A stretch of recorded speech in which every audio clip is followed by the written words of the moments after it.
นี้เป็น vivo เนาะ vivo ใบเก้าหนึ่งสีแดงตัวคลิปเก่าเขาจะมีแต่สีดำนะแต่เขาจะเฮ็ดสีแดงเพิ่มคือกันกับแต่ละหน่วยเลยสภาพใหม่งาม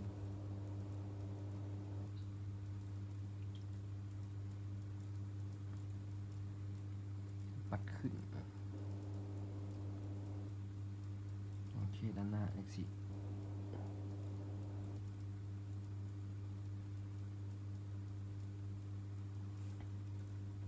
กล้องซิมอีหยังเขาก็ซื้อให้เนาะ โอเคหมดละ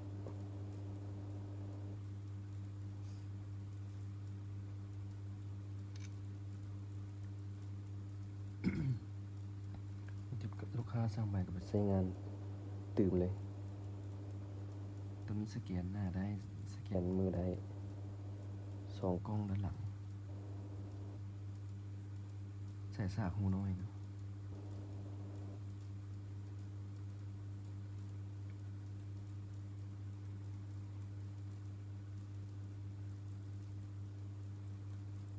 แรม2 กิกความจำ32 กิก